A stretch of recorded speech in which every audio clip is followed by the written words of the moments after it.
The burn was not Please an help absence of me. life, We have to but go a monument now. to its But extinguishing. where? Follow It me. stretched across Please what used help to be me. Nevada and We have half to of go Utah. now. A where? graveyard of glass Follow and me. ash where the corporate wars had written their final chapter in fire and bioweapons. The wind here didn't whisper. It screamed with the voices of the 40,000 who had died at Denver. 10 years gone, but never silent, never forgotten. Garrett Thorne moved through the wreckage like a ghost among ghosts. His boots crunched on crystallized sand, each step releasing faint puffs of copper-colored dust that caught the failing light of a sun bleeding red through the particulate haze. He was 42 years old, but the burn had a way of making a man feel ancient. His face was a roadmap of scars, the deepest ones invisible, carved into the meat of his soul by memories that refused to die. He had been hunting salvage for 3 days. The remains of an Apex Corporation convoy lay scattered across a basin of cracked earth, the vehicles torn apart by something violent and recent. Apex didn't lose convoys by accident. Whatever had hit this column had been precise, surgical, and utterly devastating. The question was whether anything worth taking had survived the carnage. Garrett's handheld scanner chirped, a sharp metallic sound that cut through the wind's howl. He stopped, his hand moving instinctively to the grip of the pulse pistol holstered at his hip. The scanner's screen glowed amber in the gloom, displaying a single pulsing icon. Biosignature. Human. Faint but stable. His jaw tightened. Biosignatures in the burn meant one of two things: apex hunters looking for scavengers to kill, or dying refugees looking for mercy. Neither option ended well for a man traveling alone. But Garrett had learned a long time ago that the only way to survive was to keep moving forward, even when every instinct screamed to run. He adjusted the strap of his rifle and climbed toward the source of the signal, his shadow stretching long and thin across the shattered ground. The vehicle was a reinforced SUV, black as obsidian and built like a tank. It had rolled down a steep embankment and come to rest against a jagged outcrop of volcanic rock. The front end was crumpled, the windshield a spiderweb of fractures. Steam hissed from the hood, mixing with the dust to create a pale, ghostly fog. Garrett approached with his rifle raised, his breathing controlled, his eyes scanning for threats. The driver's door hung open, the interior dark and silent. He moved to the rear of the vehicle where the biosignature was strongest and found the cargo compartment sealed shut with electromagnetic locks still glowing a dull red. Someone had tried very hard to keep whatever was inside from getting out, or from being taken. He pulled a bypass tool from his pack and went to work on the locks. The mechanism resisted for a moment, then surrendered with a sharp hiss of depressurization. The door swung open, releasing a wave of cold air that smelled of ozone and copper. Inside, strapped to a medical gurney and surrounded by a dying life support system, was a woman. She was young, mid-20s at most, with skin the color of pale marble and silver hair that caught the last light like polished metal. Her body was covered in intricate patterns that glowed with a soft ember luminescence, pulsing in time with her heartbeat. Tubes and cables ran from the gurney into her arms, her spine, the base of her skull. She wasn't just lying there, she was wired into the machine, part of its circuitry, a living battery keeping something alive. Garrett had seen a lot of horror in his 42 years. He had walked through the smoking ruins of Denver 3 hours after the bioweapon strike, had pulled bodies from the rubble that were still warm, still clutching photographs of people they would never see again. But there was something about this woman, about the clinical precision of her imprisonment, that made his stomach turn. He reached for his scanner to run a medical diagnostic, but before his fingers touched the device, her eyes snapped open. They were the color of liquid mercury, reflecting his own scarred face back at him in a dozen fractured images. Her hand moved with startling speed, faster than he could react, and suddenly he was staring down the barrel of a compact plasma pistol she had somehow freed from a hidden holster. "Who sent you?" Her voice was a rasping whisper, her throat raw from screaming or crying or both. "Cassandra? The Coalition? Tell me now or I put a hole through your skull." Garrett froze, his hands slowly rising to show they were empty. His rifle hung useless at his side, and the pulse pistol at his hip might as well have been on the moon for all the good it would do him. The woman's hand was steady despite the tremor running through the rest of her body. She had training, military-grade discipline, and she was terrified. "Lady," Garrett said, his voice calm and flat, the tone he had used 1,000 times to talk down panicked soldiers. I'm just a scavenger. I saw your biosignature and came to check if there was anything worth salvaging. That's it. No one sent me. Put the gun down before you do something we both regret. Her metallic gaze narrowed, scanning his face, his gear, the faded insignia still visible on his jacket. He saw the moment recognition flickered across her features. 3rd Battalion, she whispered, reading the patch. Army Corps of Engineers, Denver Theater. Her eyes moved to his forearm, where the ink of an old tattoo showed through the grime and sweat. An eagle clutching broken arrows. The memorial design survivors had gotten after the purge. You were there, she said, and it wasn't a question.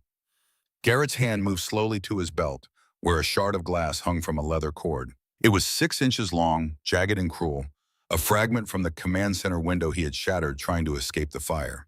He had carried it for 10 years, a reminder of what Apex Corporation had taken from him.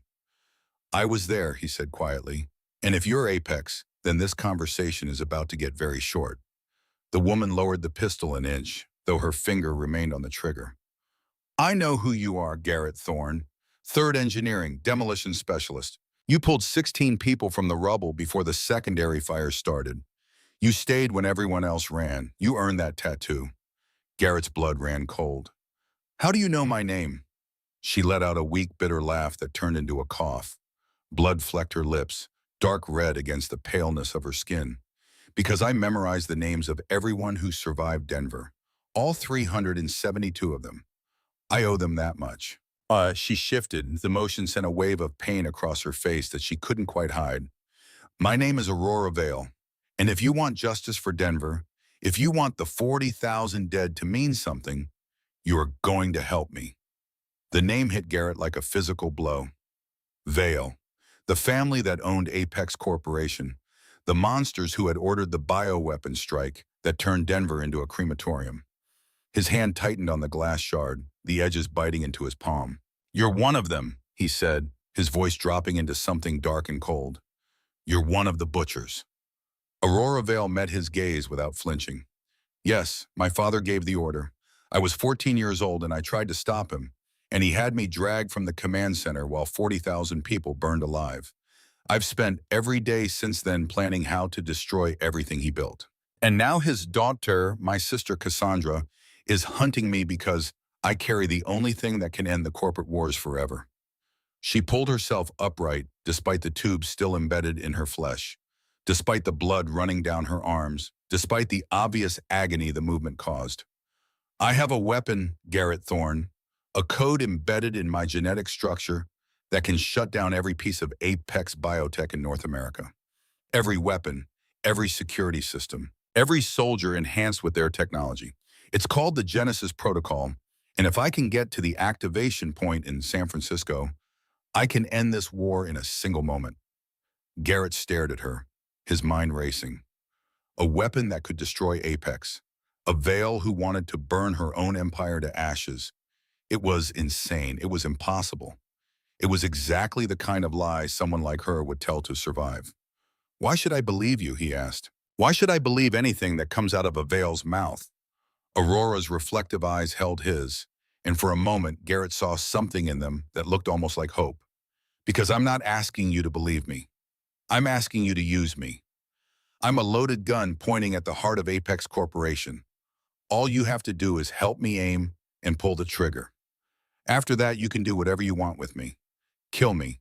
Turn me over to the coalition. Throw me into the burn and let the desert have me. I don't care.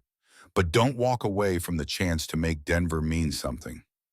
The wind howled across the broken landscape, carrying with it the ghost song of the 40,000. Garrett looked at the woman in front of him, at the blood and the fear and the terrible, desperate determination in her expression.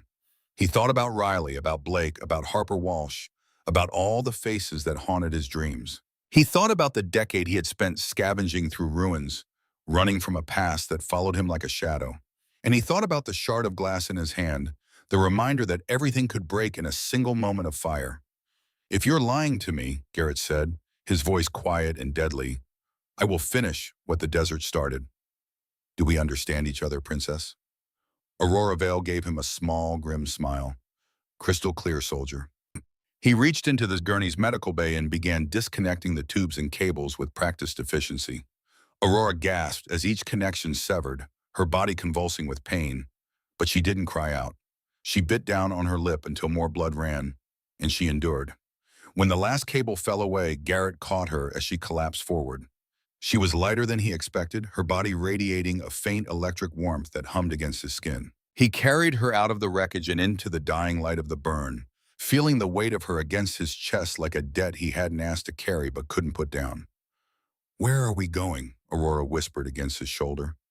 "Blackhaven Station," Garrett replied, his boots finding the path through the crystallized sand. "It's a black market hub in the old Vegas ruins. If you need biotech to stabilize that code of yours, that's where we'll find it. And if Cassandra's hunters are already there, then we go through them." Aurora was silent for a moment, then said, "Thank you, Garrett." He didn't answer. He just kept walking, carrying the daughter of his enemy toward a destination he wasn't sure either of them would survive, while the ghosts of Denver whispered their judgment in the screaming wind. The journey to Blackhaven took 2 days through terrain that wanted them dead. The burn was a place of extremes where the temperature swung from blistering heat during the day to bone-deep cold at night. The ground was a maze of sinkholes and glass fields, the remnants of sand fused into razor-sharp sheets by the thermal weapons that had ended the corporate wars. Garrett's truck was a patchwork beast, held together with salvaged parts in desperation.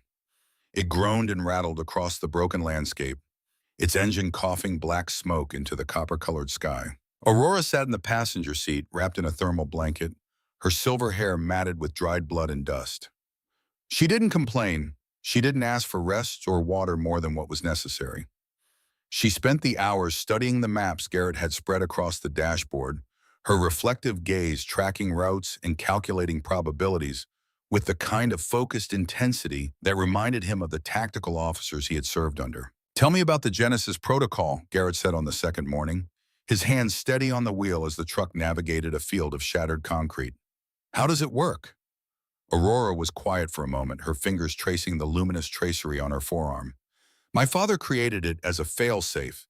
He knew the corporate wars would eventually spiral out of control, that the technology we developed would be used in ways that violated every principle we claim to stand for. So he embedded a shutdown sequence in my genetic code, hidden in the same DNA that allows me to interface with Apex systems."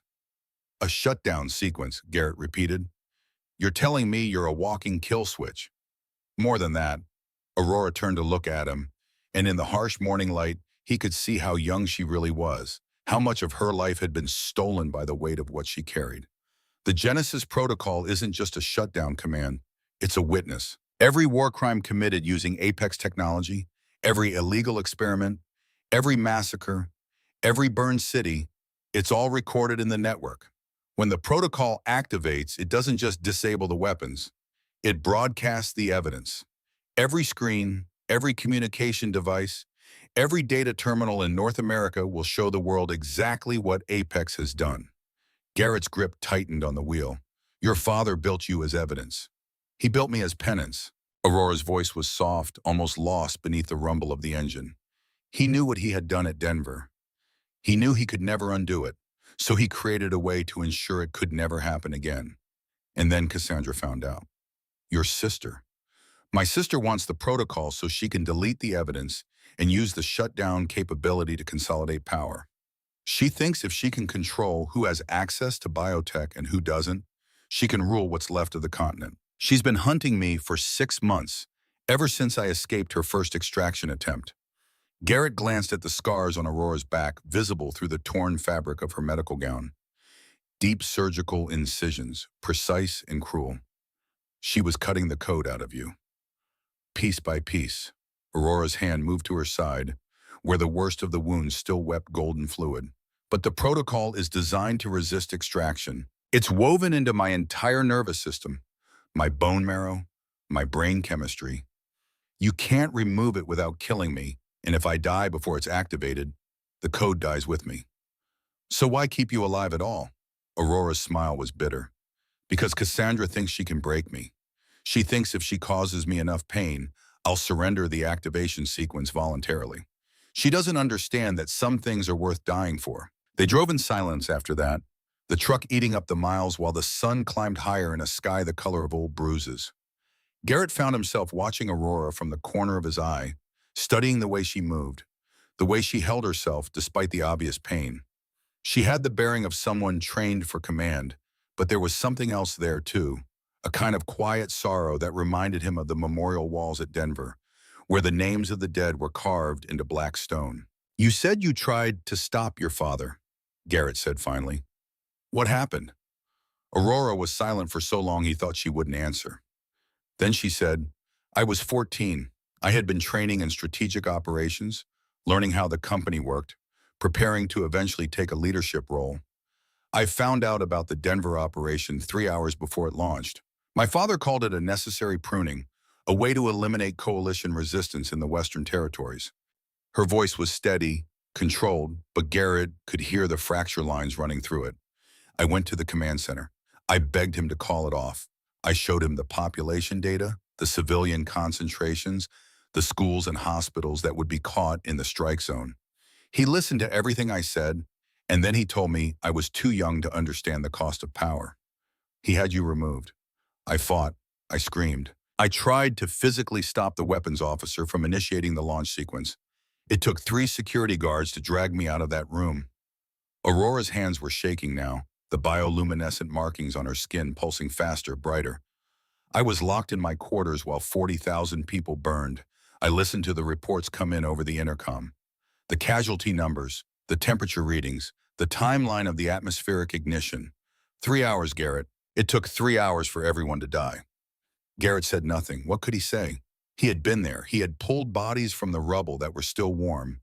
He had listened to the screams fade into static. He had carried Harper Walsh's corpse to the mass graves because there was no one else left to do it. "After Denver," Aurora continued, her voice barely above a whisper, "my father changed. He wouldn't look at me. He threw himself into his work, into developing the Genesis protocol. He spent 5 years building it, testing it, perfecting it, and when it was complete, when he had embedded the code into my genetic structure, he told me what it was for. Atonement.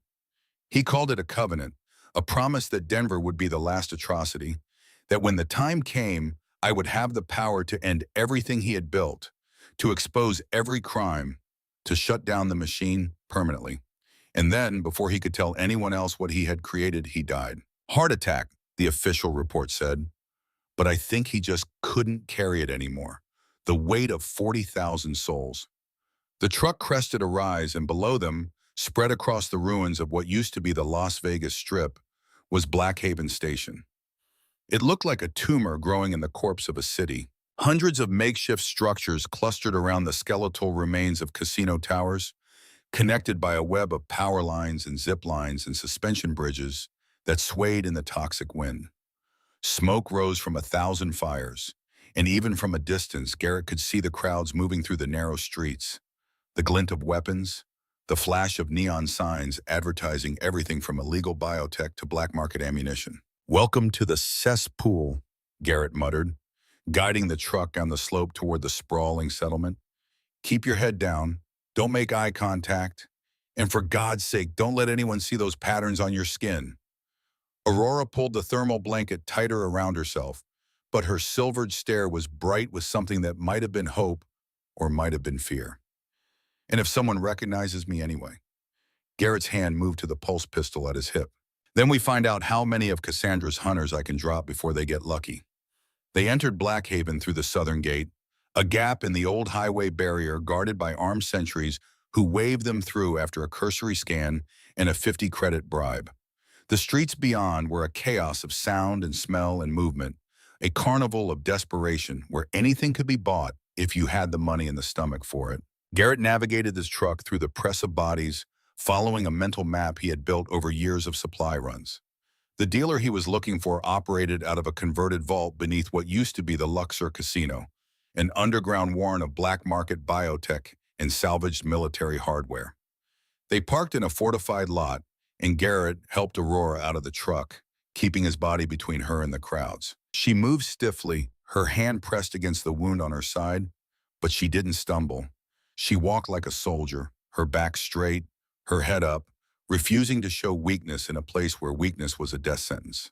The entrance to Jax's operation was a steel door set into the base of the Luxor's broken pyramid, flanked by two guards with neural implants that gave their eyes a flat, mechanical sheen. They recognized Garrett and stepped aside without a word. Inside, the air was thick with the smell of ozone and chemical preservatives. The vault had been converted into a showroom of horrors, shelves lined with jars of preserved organs, racks of illegal weapons, and glass cases displaying biotech implants that ranged from medical grade to actively dangerous. In the center of it all, perched on a stool made from welded scrap metal, sat Jax. He was a massive man, 6.5 feet of muscle and scar tissue, with cybernetic eyes that glowed amber in the dim light. He looked up as they entered, his gaze moving from Garrett to Aurora and back again. "Thorn," he said, his voice like gravel grinding in a mixer. "Heard you got vaporized in the burn last week. Glad to see the rumors were exaggerated." "I need a K7 synaptic balancer," Garrett said without preamble. "Apex grade, clean, and I need it now." Jax's eyes narrowed. "That's expensive hardware, Thorn. We talking medical emergency or black market resale?" "Medical emergency." The dealer's gaze shifted to Aurora, and Garrett saw the moment recognition sparked in those cybernetic eyes. "Holy hell," Jax breathed. "Is that—" Aurora stepped forward, throwing back the blanket to reveal the glowing patterns on her skin, the unmistakable signature of Apex Royal Genetics. "My name is Aurora Vale? Yes, that Vale. And if you're thinking about calling Cassandra's Hunters for the bounty, you should know that I can override every piece of tech in this vault before your hand reaches your comm unit." Jax stared at her, his expression unreadable. Then he let out a low whistle. "You've got stones, Princess. I'll give you that. 5 million credit bounty on your head, and you walk into my shop like you're shopping for groceries." "The K7, Aurora said, her voice calm and commanding. "Do you have it or not?" Jax was silent for a long moment. Then he hopped down from his stool and walked to a locked cabinet at the back of the vault. He returned carrying a crystalline device that pulsed with soft indigo light, beautiful and deadly in equal measure. "Salvaged from a downed Apex cruiser near the Colorado Rift," he said, setting it on the counter. 3,000 credits or equivalent trade value." Garrett stepped forward. "I've got 2,000 in credit and a coalition data core, encrypted tactical logs from the Denver campaign, worth a fortune to the right buyer." Jax considered this, his amber eyes calculating. Then he nodded. "Deal, but Thorn, you know what you're getting into here? The hunters have been turning this station upside down for weeks looking for her.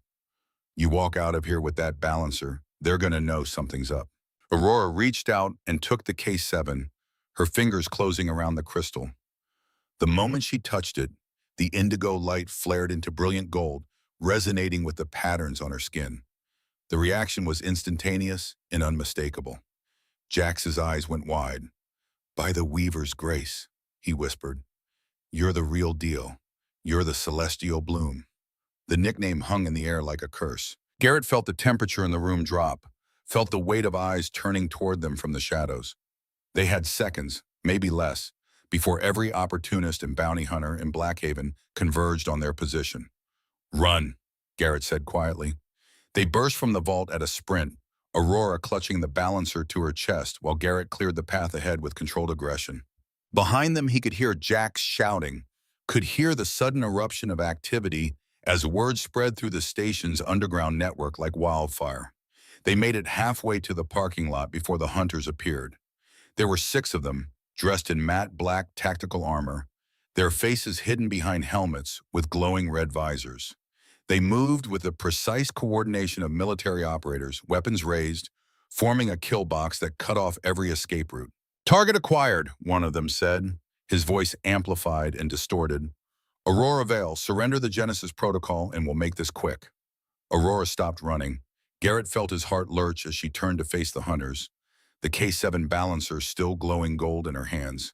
He reached for his pulse pistol, knowing it was futile, knowing they were outgunned and outmaneuvered, knowing this was how it ended. But Aurora just smiled. "You want the protocol?" she said, her voice carrying across the street. "Let me show you what it can do." She pressed the balancer against the patterns on her forearm, and the device hummed with sudden power. Aurora's eyes rolled back, the metallic irises reflecting nothing but light, and then she reached out with her free hand and touched the metal wall of the nearest building. For a heartbeat, nothing happened. Then Blackhaven Station began to scream. Every light, every screen, every piece of electronic equipment in a 3-block radius exploded in a cascade of sparks. The power grid failed with a sound like a thunderclap, plunging the streets into darkness. Automated weapons froze mid-rotation. Security doors slammed shut. The life support fans overhead spun into overdrive, creating a whirlwind of dust and debris that turned the air into a blinding storm. The hunters staggered, their helmet displays overloading, their neural links severing violently. One of them fell to his knees, clutching his head as the feedback scrambled his implants. "Now!" Aurora gasped, her skin pale, the golden glow dimming. "Go now!" Garrett didn't need to be told twice. He grabbed her arm and hauled her toward the parking lot, navigating by memory through the chaos. Behind them, he could hear the hunters trying to coordinate, trying to recover.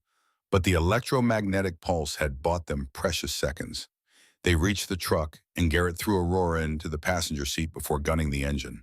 The vehicle lurched forward, tires screaming on the broken pavement, crashing through the crowd of panicked scavengers and out through the southern gate while Blackhaven burned in electrical fire behind them. They didn't stop driving until they were 20 miles into the burn, until Blackhaven was nothing but a faint glow on the horizon.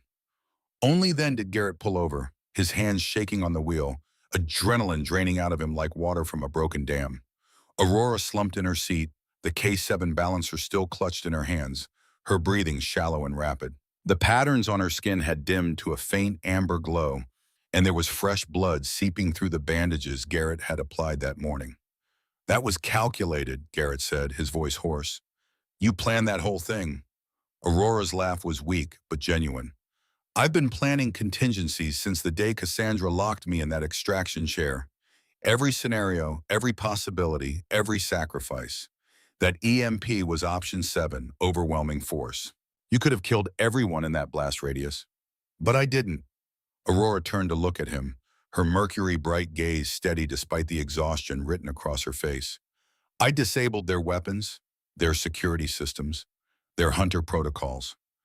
But I left the life support intact, the medical equipment functional, the civilian infrastructure untouched. That's the difference between me and my sister Garrett. She burns everything. I burn only what needs to burn." Garrett stared at her for a long moment. This woman who was barely older than a child, who had been tortured and hunted and marked for death, who carried the weight of 40,000 souls on her shoulders and still found the strength to show mercy. She was nothing like what he had expected. Nothing like the monster he had imagined when he heard the name Vale. "Why didn't you tell me you could do that?" he asked finally. "Because you needed to see it for yourself. You needed to know I'm not just a victim waiting to be saved, and I'm not just a weapon waiting to be aimed. I'm a person, Garrett. I make choices, and I choose to believe that we can be better than the worst things that have been done to us." The wind howled across the burn, carrying with it the taste of ash and copper. Garrett looked out at the darkening landscape, at the ruins of a world that had destroyed itself in pursuit of power, and he felt something shift in his chest. A crack in the armor he had built around his heart, a hairline fracture where light might someday find its way through. "Where to next?" he asked. Aurora pulled out the map, her fingers tracing a route that led north and west toward the coast. "Redwood Exclusion Zone, Northern California. The forest there has been contaminated with rogue biotech, turned into something hostile and alive. It'll scramble Cassandra's sensors, give us cover to plan the final approach to San Francisco. That zone's a death trap. Hallucinogenic spores, mutated wildlife, environmental hazards that'll kill you before you know you're dying." "I know," Aurora's voice was quiet, "but it's the only path Cassandra won't expect. And Garrett, we need to have a conversation before we get there. A real conversation. Because when we reach San Francisco, when we activate the protocol, there's no turning back. You need to understand what you're committing to." Garrett started the engine, the truck rumbling to life beneath them. "Then we'll talk on the way. But Aurora?" "Yes?" "Thank you for not leaving bodies back there. You were right. That does make us different from them." Aurora smiled, and for the first time since he had found her in that crashed SUV, Garrett saw something in her expression that looked like hope. They drove into the gathering darkness, heading for a forest that wanted them dead, carrying a secret that could end a war, two broken people bound together by shared trauma and the fragile possibility of redemption. Behind them, Blackhaven's lights flickered back to life one by one, and somewhere in the network of communication channels that spanned the continent, Cassandra Vale received word that her sister was still alive, still running, still fighting. The hunt was far from over. But for the first time in 10 years, Garrett Thorne felt like he was moving towards something instead of running away. And that made all the difference.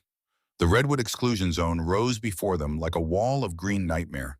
The trees were massive, their trunks thick as houses, their canopy so dense it blocked out the sun and turned midday into perpetual twilight. But these were not the redwoods that had stood here before the corporate wars. These were something new, something twisted by the bioweapons that had saturated the soil and transformed the forest into a living, breathing organism that existed at the bleeding edge between nature and machine. The air here was thick with spores, visible as a faint golden shimmer in the filtered light. Garrett had fitted them both with respirators before they entered the zone, but he could already feel the effects starting to creep in around the edges of his consciousness. Sounds seemed louder, colors more vivid, the boundary between memory and reality beginning to blur.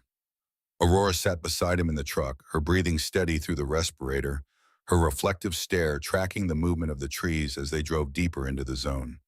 The K7 balancer was fused to her forearm now, integrated into her neural system, stabilizing the Genesis protocol and giving her limited control over nearby biotech. She had explained the mechanics during the drive from Blackhaven, her voice calm and clinical, but Garrett had seen the way her hands trembled when she talked about what would happen if the integration failed. They found a clearing near the base of a cliff face and made camp as the day faded into the strange, phosphorescent night of the exclusion zone. Garrett built a small fire from deadwood he had brought with them, not trusting anything in this forest to burn clean, while Aurora set up a perimeter scanner to detect approaching threats. They ate in silence, the only sounds the crackling of the fire and the low, constant hum that seemed to emanate from the forest itself. Garrett kept his rifle close, his senses on high alert, while Aurora studied the patterns on her skin that were now interwoven with the circuitry of the K7. "Tell me about Denver," Aurora said finally, her voice soft. "Not the official report, not the casualty numbers. Tell me what it was like to be there." Garrett was quiet for a long time, his hand moving unconsciously to the glass shard at his belt. "You don't want to hear that story, Princess." "Yes, I do. Because I've spent 10 years reading reports and watching footage and studying tactical analyses, but I've never talked to someone who was actually there, someone who survived. I need to understand what my father did. I need to carry it properly."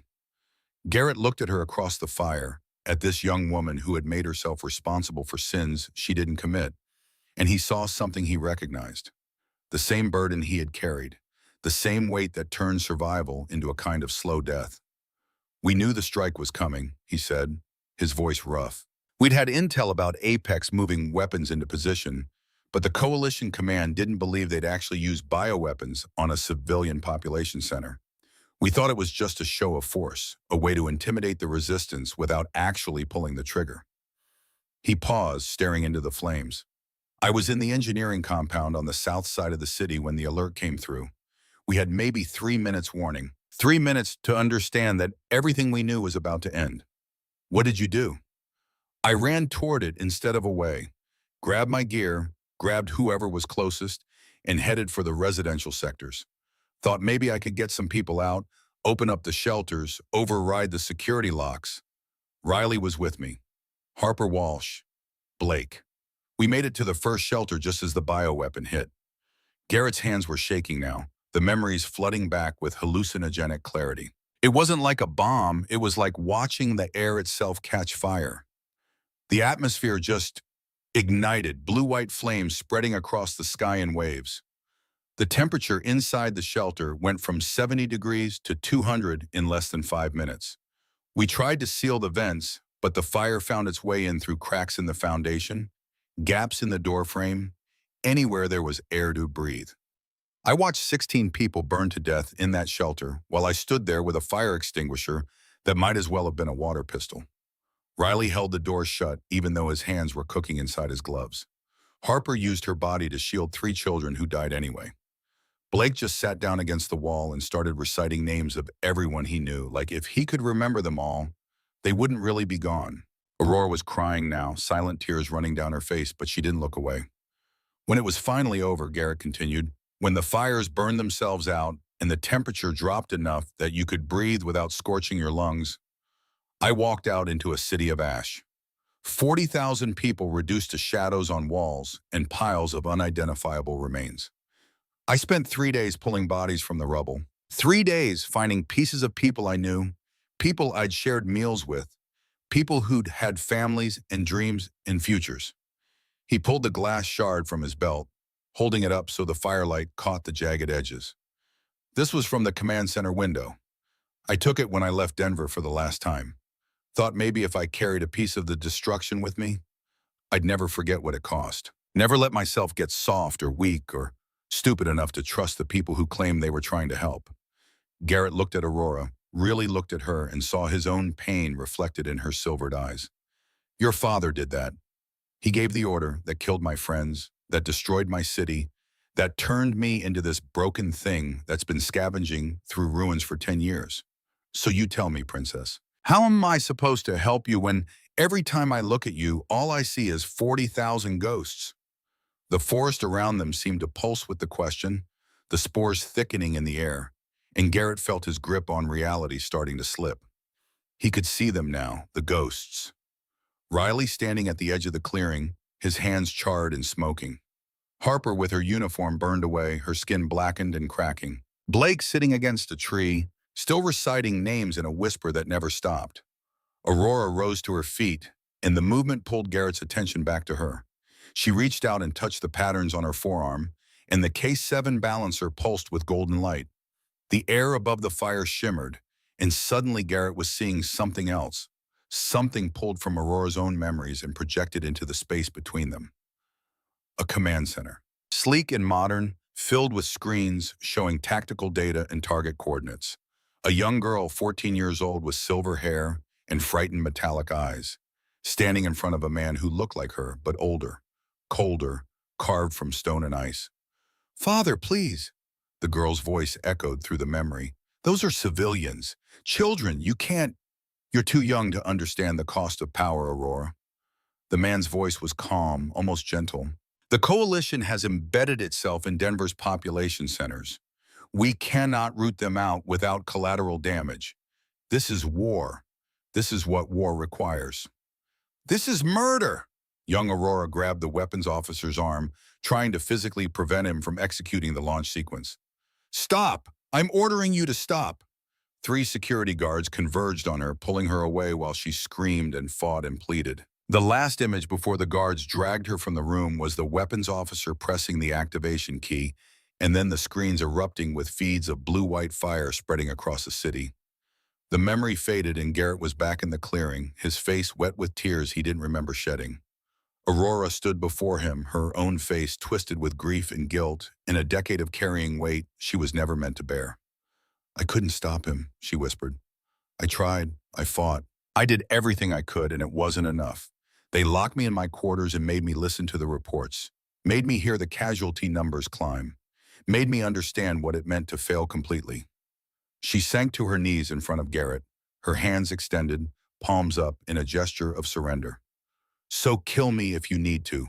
Use that shard, cut away the piece of the world that carries the name Veil, and let the desert take what's left.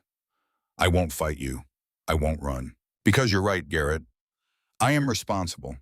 Not for giving the order, but for surviving it.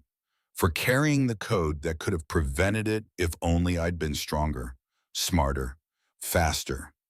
Her voice broke. But know this, I've been dead inside since Denver. You'd just be finishing what Cassandra started. The only question is whether you want revenge more than you want redemption. Whether you want to add one more body to the pile, or whether you want to help me make sure there's never another pile to count. Garrett stared at her, the glass shard heavy in his hand, the ghosts of his friends standing in judgment around the clearing. He could do it. One thrust, one motion, and Aurora Vale would join her father in whatever hell awaited people who carried the weight of 40,000 souls. But as he looked at her, at this young woman on her knees asking him to execute her, He saw something that made him hesitate. He saw himself. He saw the same burden, the same guilt, the same terrible knowledge that survival was a kind of betrayal when so many others had died. And he remembered Harper Walsh, in the moments before the flames took her, using her body to shield children who would die anyway. She hadn't asked why. She hadn't calculated whether it was worth it. She had just chosen in that final moment to be something more than a victim of someone else's war. The glass shard fell from Garrett's hand, and he heard it shatter on a rock, splintering into pieces too small to ever put back together. "I can't," he said, his voice breaking. "I can't do it anymore. I'm so tired of hating you, Aurora. I'm so tired of carrying these ghosts." Aurora looked up at him, her mercury eyes wide with something that might have been disbelief or might have been hope. "What do you want, Garrett?" "I want the screaming to stop." He was crying now, really crying for the first time since Denver. "I want Riley and Harper and Blake to rest. I want their deaths to mean something more than just fuel for my anger. I want I want to believe that we can be better than the worst things that have happened to us." Aurora stood slowly, and then she did something Garrett didn't expect. She pulled him into an embrace, her arms wrapping around him while he sobbed against her shoulder. 10 years of grief finally finding its way out. "Then help me," she whispered. "Help me activate the Genesis protocol. Help me expose every crime, shut down every weapon, broadcast the truth to everyone who needs to hear it. It won't bring them back. It won't undo what happened, but it will ensure that Denver was the last atrocity, that 40,000 souls didn't die for nothing." They stood there in the clearing while the hallucinogenic forest pulsed around them, two broken people holding each other together in the phosphorescent dark. And slowly, carefully, Garrett felt something shift inside his chest. Not forgiveness, not yet, maybe never, but the first fragile seed of something that might someday grow into peace. "The protocol," he said finally, pulling back to look at her. "You said it requires 2 genetic markers to activate. Vale bloodline and a civilian volunteer." Aurora nodded. "It's designed so no single person can end the world. My father wanted it to be a choice, a mutual decision between the perpetrator and the victim. 2 people standing together and saying, 'Enough. No more killing, no more war, just peace.' And you want me to be that volunteer. I need you to be that volunteer. You've earned the right to choose, Garrett. Denver took that from you. I'm giving it back." Garrett looked at the shattered pieces of the glass shards scattered across the ground, at the memorial he had carried for a decade now reduced to glittering dust. He thought about Riley and Harper and Blake, about the 40,000 names carved into black stone, about the weight of survival and the possibility of redemption. "All right, Andong," he said quietly. "I'll help you. We'll go to San Francisco. We'll infiltrate Apex Tower. We'll activate the protocol together. And then we let the world decide what justice looks like." Aurora held out her hand, and after a moment, Garrett took it. Her skin was warm, electric with the power of the K7 integration, and he felt the Genesis protocol humming beneath the surface like a promise waiting to be kept. "We're going to need a plan," he said. "Cassandra will have Apex Tower locked down tighter than a tomb.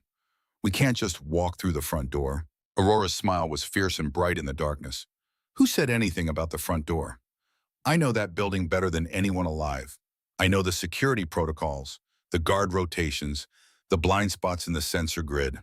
I've been planning this infiltration for 10 years, Garrett. Every detail, every contingency, every sacrifice.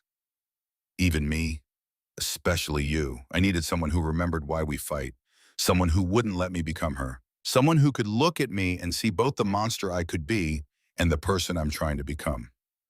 They spent the rest of the night planning, mapping out the approach to San Francisco, discussing tactics and contingencies, and what they would do when the protocol finally activated.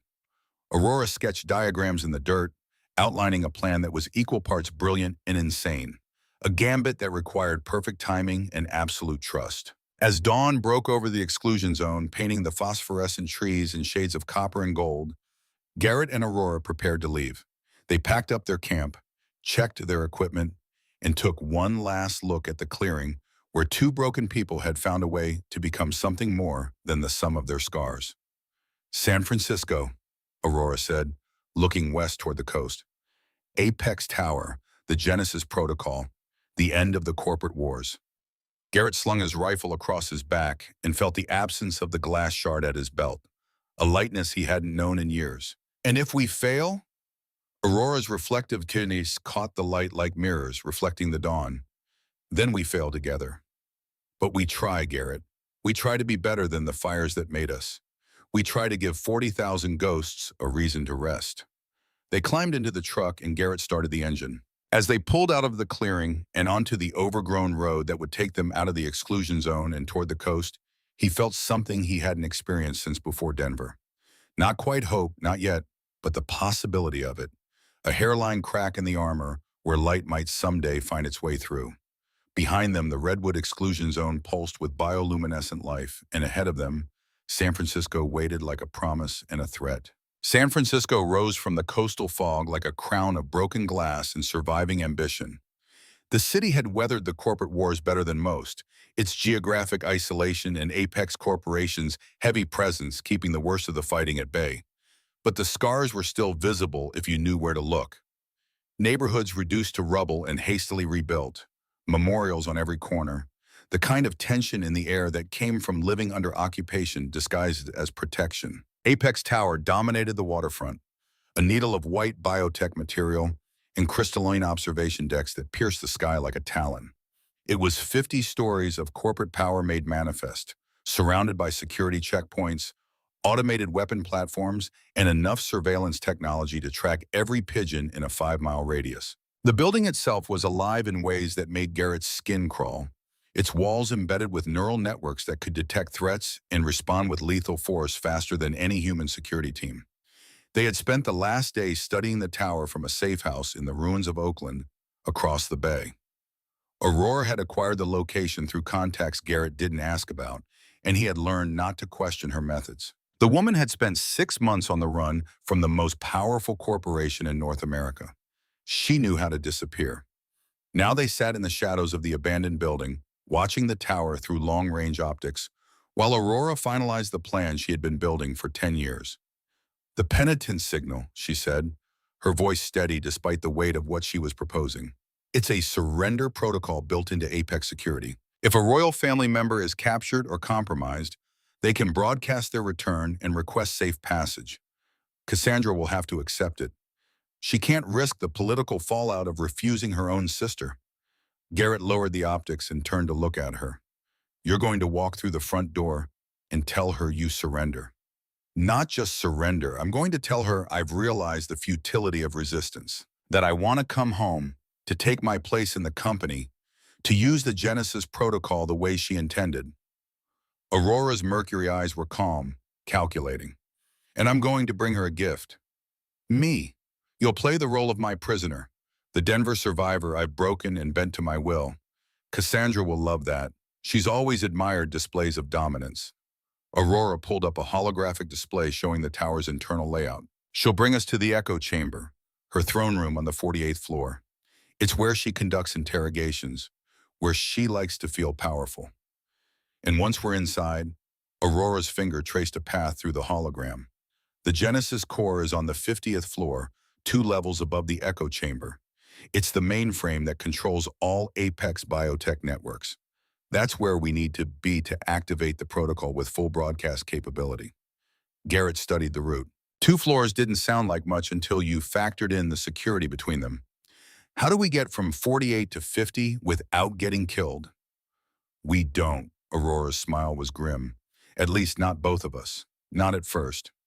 She zoomed in on the detention level, showing a series of cells and a massive industrial furnace marked for organic waste disposal. "Cassandra will want to verify my cooperation before she trusts me anywhere near the core. She'll test me, and the test will be watching you die." Garrett felt his blood run cold. "Watching me die.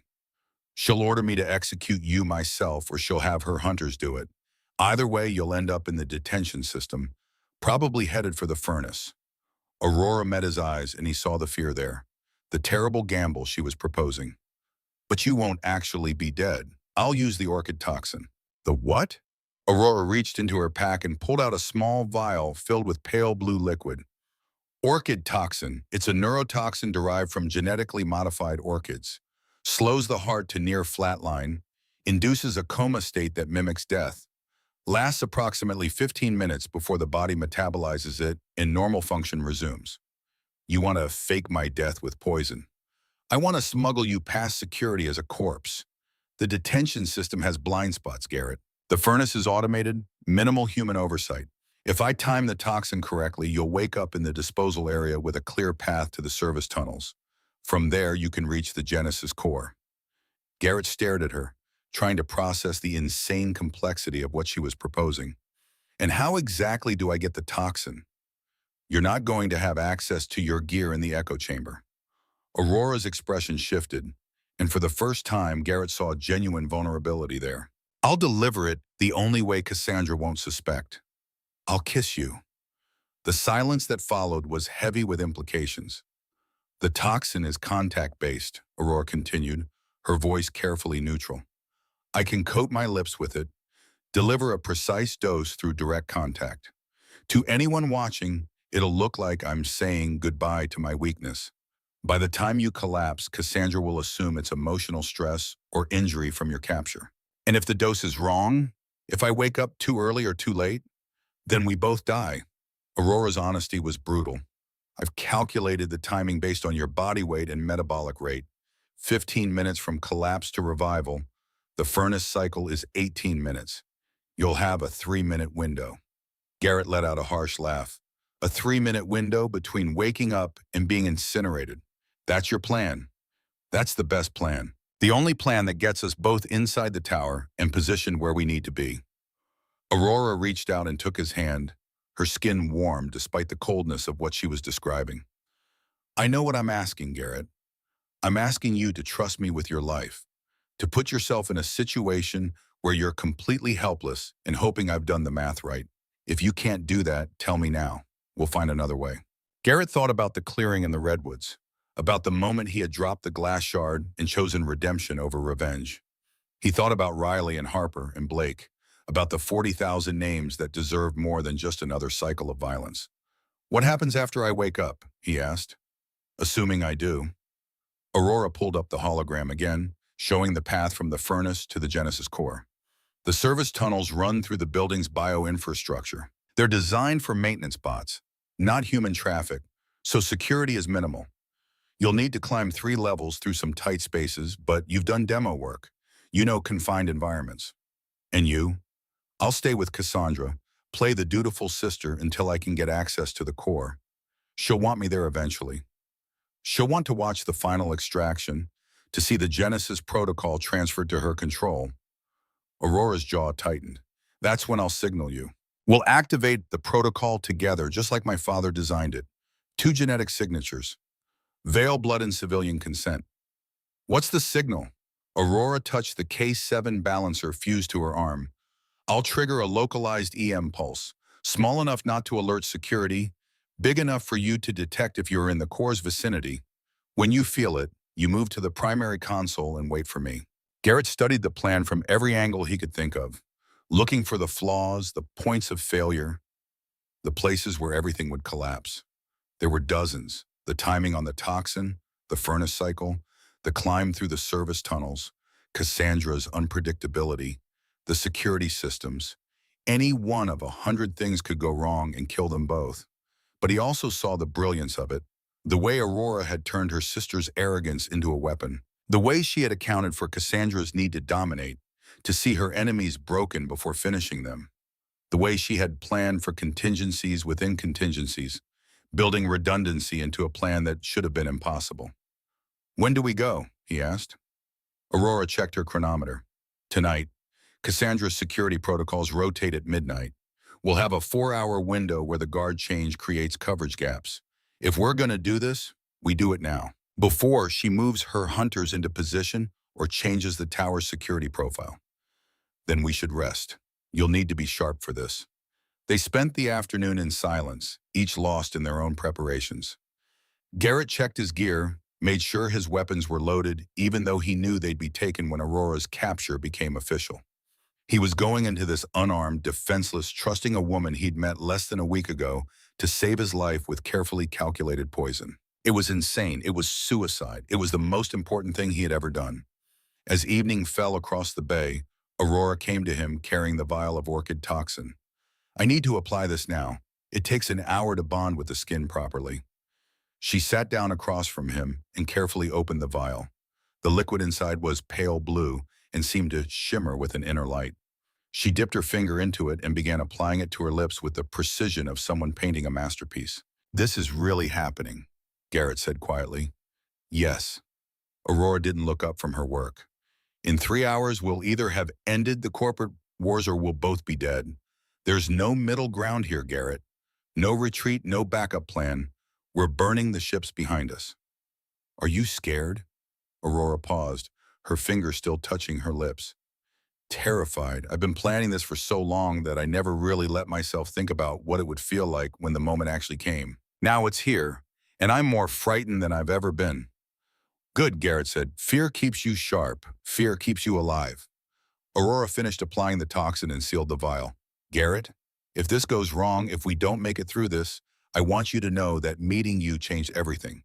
You gave me something I thought I'd lost forever." "What's that?" "Hope. The belief that redemption isn't just a pretty word people say to make themselves feel better about the unforgivable. You showed me it's real, that it's possible to carry terrible weight and still choose to build instead of burn." Garrett reached out and took her hand, careful not to touch her lips where the toxin gleamed.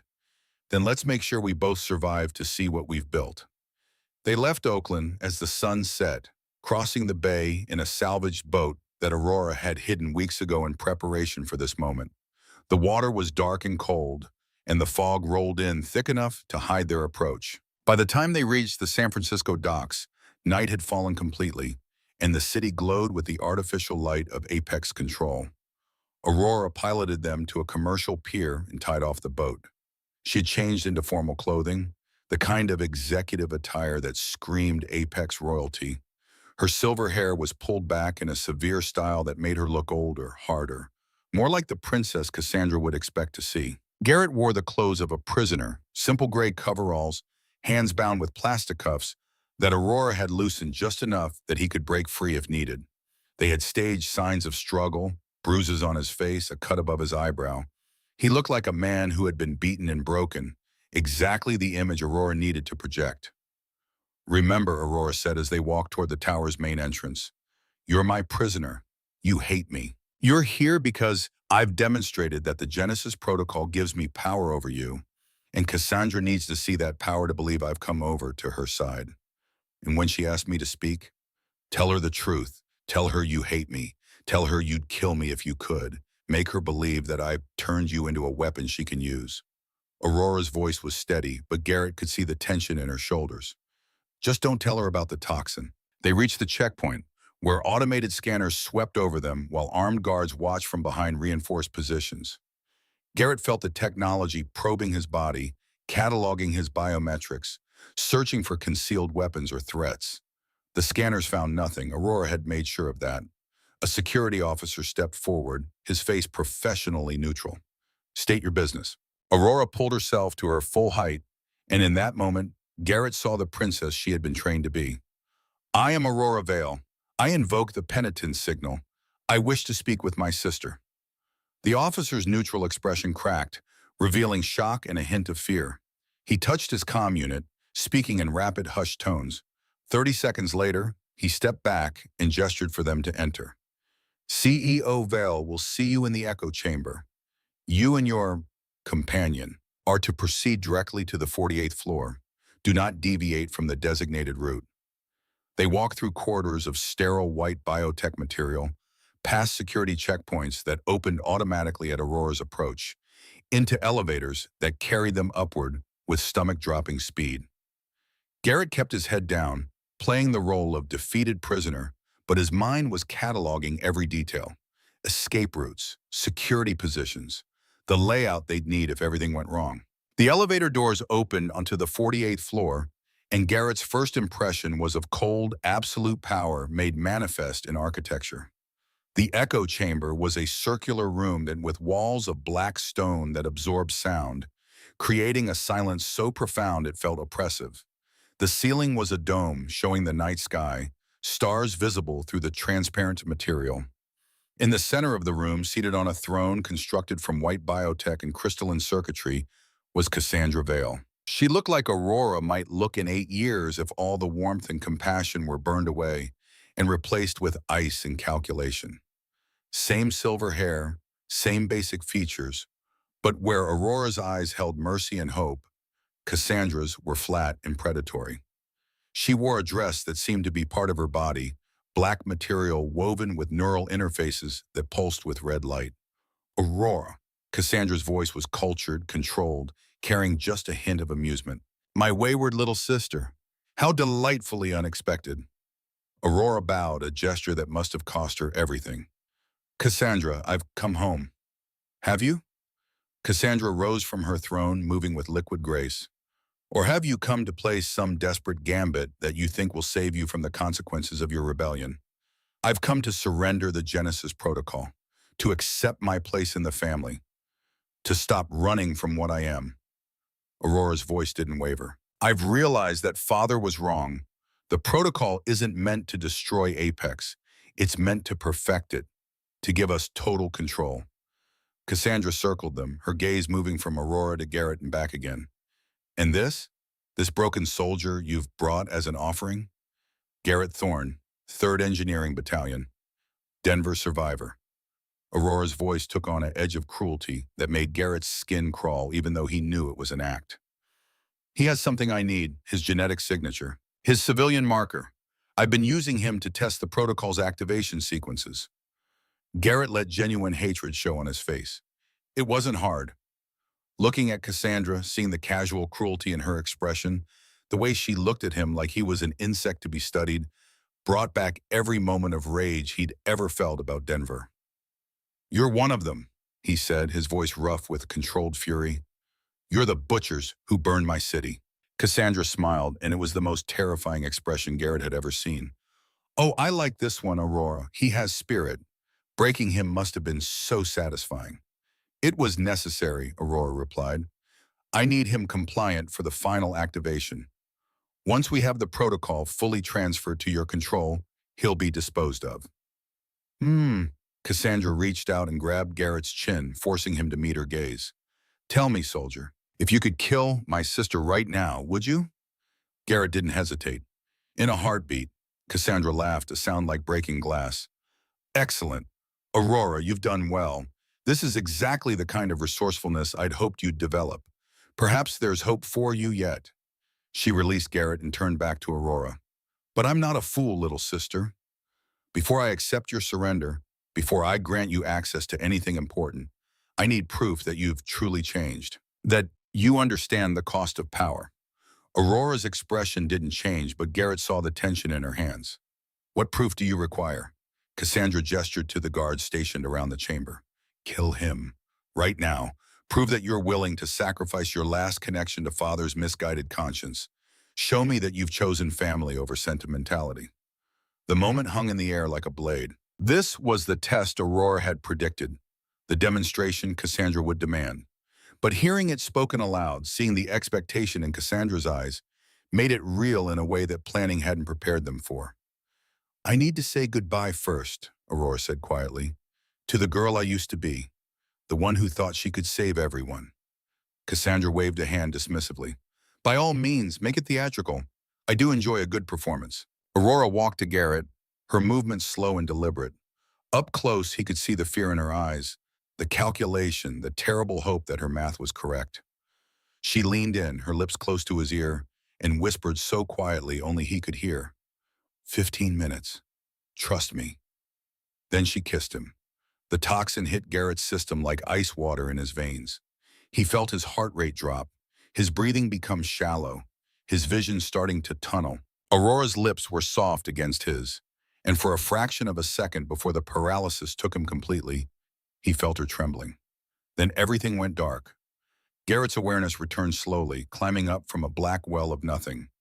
His first sensation was cold, bone-deep and pervasive. His second was the smell of chemicals and something burning. His third was the realization that he was moving, being transported on some kind of automated conveyor. He forced his eyes open, fighting the residual effects of the toxin, and found himself staring at an industrial furnace. The opening was maybe 5 meters ahead of him, glowing with white-hot heat that made the air shimmer. Other bodies lay on the conveyor around him, the failed experiments and executed prisoners of Apex's corporate justice. 15 minutes, Aurora had said. He checked his internal chronometer, a habit from his military days, and felt his stomach drop. 14 minutes, 30 seconds had elapsed. He had 30 seconds before the furnace claimed him. Garrett rolled off the conveyor with muscles that felt like they were filled with lead. He hit the floor hard, his body still struggling to respond to his commands, and forced himself to crawl away from the conveyor belt. Behind him, he heard the body that had been next to his slide into the furnace with a sound like a sigh, then nothing but the roar of the flames. He made it to a maintenance hatch and collapsed against it, gasping for air, feeling sensations slowly returning to his limbs. The antitoxin Aurora had promised was working, metabolizing the orchid poison and bringing him back to full function. But it was a race between the chemical process and the timeline they'd calculated. Above him, somewhere in the tower, Aurora was playing her role, convincing Cassandra that she'd fully committed to the dark side, that the Genesis protocol was ready to be transferred, that her wayward sister had finally come home. Every second Garrett spent recovering was another second Aurora had to maintain that act, to stand in the presence of a woman who would kill her the moment she suspected deception. He couldn't afford to waste time. Garrett pulled himself to his feet and examined the maintenance hatch. It was designed for service bots, which meant it was too small for a grown man to fit comfortably. But he'd done demo work in tight spaces before. He knew how to make himself compact. The hatch opened onto a vertical service tunnel, a shaft filled with pipes and conduits and the pulsing bioinfrastructure that kept Apex Tower alive. Garrett grabbed the first handhold and began to climb. The ascent was brutal. The space was barely wide enough for his shoulders, and every few meters he had to navigate around junctions or equipment that blocked his path. The bioinfrastructure pulsed and writhed around him, warm and faintly disgusting, like climbing through the guts of some massive organism. But Garrett had spent years crawling through the ruins of Denver, pulling bodies from spaces no sane person would enter. He knew how to breathe in tight spaces, how to suppress the panic that came from being enclosed, how to keep moving when every instinct screamed to stop. He climbed 3 levels, his muscles burning, his lungs working like bellows, until he reached a junction point marked with the symbols he recognized from Aurora's maps. The Genesis core was just beyond this access point, separated by a thin panel of biotech material. Garrett pulled out the cutting tool Aurora had hidden in his boot, its slim profile having escaped the security scans. He worked carefully, carving an opening just large enough to squeeze through, and emerged into a cathedral of technology. The Genesis core was beautiful in the way that terrible things can be beautiful. It filled a room the size of an aircraft hangar, a massive sphere of crystalline circuits and neural interfaces that pulsed with golden light. This was the brain of Apex Corporation, the central intelligence that controlled every piece of biotech they had ever created, every weapon, every security system, every augmented soldier, all of it connected to this single point. And somewhere in its vast complexity, encoded in light and electric potential, was the record of every crime Apex had ever committed, every massacre, every illegal weapon test, every decision that had prioritized profit over human life. The Genesis Protocol had been collecting evidence for a decade, waiting for someone brave enough to broadcast it. Garrett made his way to the primary console, the interface designed for technicians to access the core's functions. He didn't touch anything yet. He was waiting for Aurora's signal, the EM pulse that would tell him she was in position. He checked his chronometer, 23 minutes since the toxin. Aurora had said she'd need at least 30 minutes to convince Cassandra to bring her to the core. That meant he had 7 minutes to wait, 7 minutes to crouch in the shadows of the most heavily guarded room in Apex Tower and hope that Aurora's plan was still on track. The minutes crawled past with agonizing slowness. Garrett kept his breathing quiet, his body still, watching the entrance to the core and waiting for either Aurora's signal or the security forces that would mean everything had gone wrong. At minute 29, he felt it. A pulse of electromagnetic energy, subtle enough that the tower's systems wouldn't register it as an attack, but strong enough that the K7 balancer in Aurora's arm could generate it. The signal. Garrett moved to the console and began the activation sequence Aurora had taught him. The interface recognized his genetic signature, the civilian marker that was half of the equation. Now all they needed was Aurora's Veil bloodline, and the Genesis protocol would activate. The door to the core slammed open, and Cassandra Veil strode in with Aurora at her side. But something was wrong. Aurora's hands were bound, and Cassandra had a neural control collar around Aurora's throat, the kind used to enforce compliance through pain. "Did you really think I wouldn't scan the detention logs?" Cassandra's voice was cold fury. "Did you think I wouldn't notice that the body count was one short? That your precious soldier wasn't among the ashes?" She activated the collar, and Aurora screamed, her body convulsing as electricity burned through her nervous system. Garrett started to move, but Cassandra raised a hand and 6 Void Hunters materialized from positions around the core, their weapons trained on him. "Stay exactly where you are, Sergeant Thorne, or I'll increase the voltage until her brain cooks." Garrett froze, his mind racing through options and finding nothing but dead ends. They were trapped, outgunned.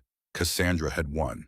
But then Aurora's eyes met his across the expanse of the core, and he saw something there that made his blood run cold. Not defeat, not fear, determination. She reached up with bound hands and grabbed the neural collar, and instead of trying to remove it, she pulled it tighter.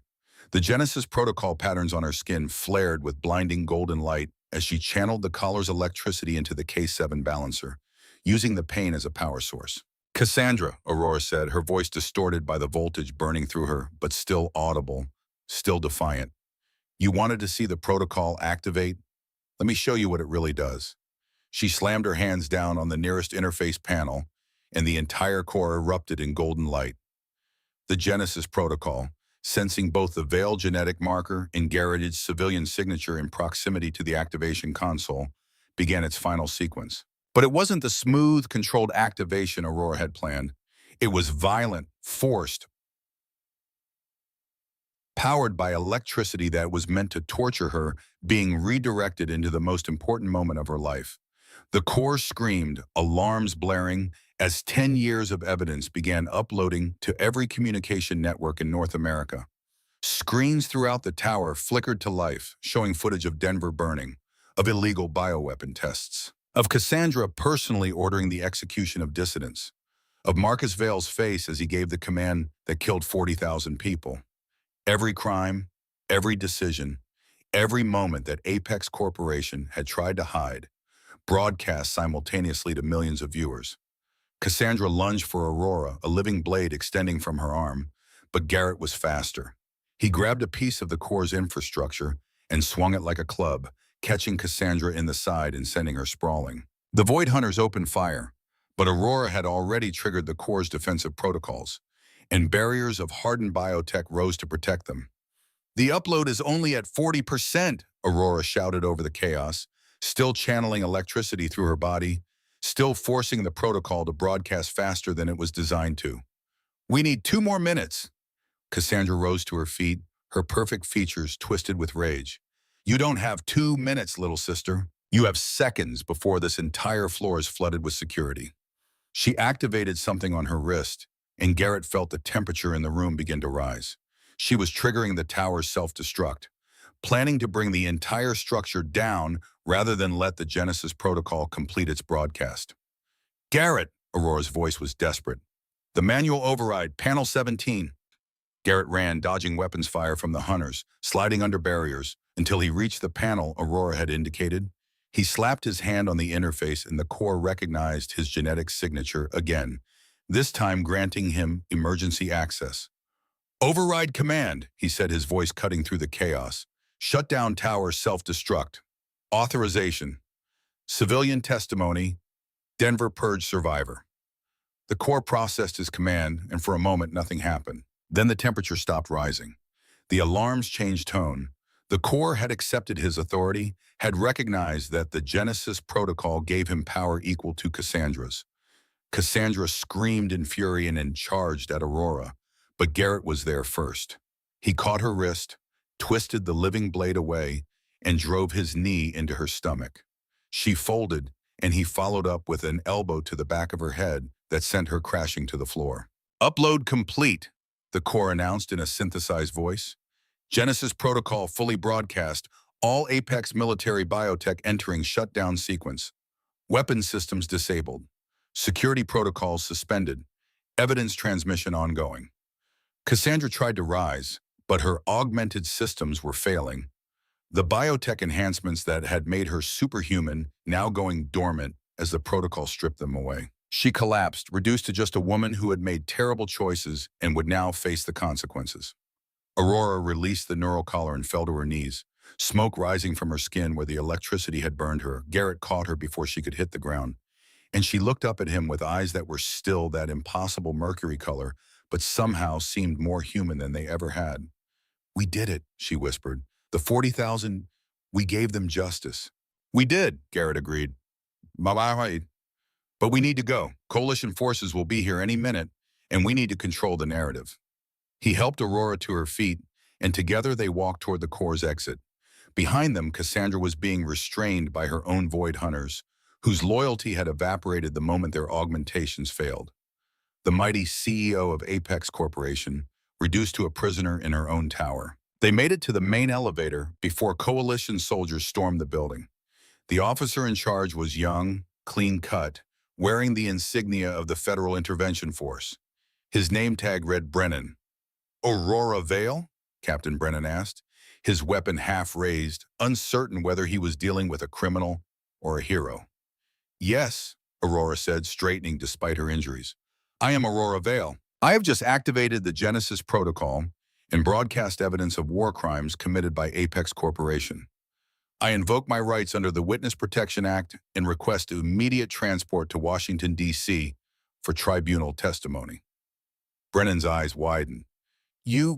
The broadcasts that are going out right now, the footage of Denver? That's you?" "That's the Genesis protocol, the truth that has been hidden for 10 years. I'm ready to testify about all of it." Aurora's voice was steady, commanding. "But I will only do so before a proper tribunal with full legal protections." "Do I have your word, Captain?" Brennan lowered his weapon. "You have it, though I should inform you, Miss Vale, that there are approximately 6 million people watching those broadcasts right now. Half the continent wants you dead, and the other half wants you sainted. Then they can make that decision after they've heard the full truth," Aurora replied. They were escorted through the tower, past rooms full of shocked Apex employees, past security systems that had gone dormant, past the evidence of an empire in its death throes. The broadcasts were still running on every screen, an endless loop of truth that couldn't be hidden or denied or spun into acceptable narrative. As they reached the ground floor, Garrett saw the crowds gathered outside. Thousands of people, some holding signs demanding Aurora's execution, others holding signs calling for peace. All of them watching the broadcasts, seeing Denver burn again, understanding for the first time the full cost of the corporate wars. "What happens now?" Garrett asked quietly. Aurora looked out at the crowd, at the future they had bought with blood and pain, and the willingness to risk everything. "Now we face the consequences. Now we answer for every choice we've made. Now we see if the truth is enough." They boarded the Coalition transport, and as it lifted off from San Francisco, Garrett looked back at Apex Tower one last time. It stood dark and silent, its power broken, its crimes exposed. A monument to what happened when the pursuit of profit eclipsed every human consideration. But it was also a reminder that no empire lasted forever. That truth eventually found its way to light. That 40,000 souls could be avenged not with more killing, but with the stubborn insistence that their deaths would mean something. The transport banked east, toward Washington, D.C., carrying two people who had changed the world and now had to live with the consequences. Aurora leaned her head on Garrett's shoulder, exhausted beyond measure, and for the first time since he'd found her in the burn, she looked at peace. "Thank you," she whispered, "for trusting me, for not giving up, for being exactly who I needed you to be." Garrett thought about Riley and Harper and Blake, about the glass shard he'd carried for 10 years and finally let shatter. He thought about the choice he'd made in the Redwoods, the decision to build instead of burn. "Thank you for showing me that redemption is real," he replied, "that we can be better than the worst things that happened to us." Behind them, San Francisco disappeared into the fog, and ahead of them, Washington, D.C., waited with its questions and its tribunals and its demand for accountability. But for now, in this moment, they were just two survivors who had found a way to make meaning from suffering. And that would have to be enough. The Hall of Record rose from the obsidian heart of Washington, D.C., like a monument to truth carved in black stone. It was a building designed to humble, its architecture a study in controlled vastness that made even the most powerful feel small beneath its vaulted ceilings. Thousands of seats rose in tiers around the central platform, and every seat was filled. Humans, former Apex employees, coalition officers, refugees from the burn, survivors of Denver. They had come from across the continent to witness this moment, to see justice done or vengeance satisfied, depending on which side of the corporate wars had taken the most from them.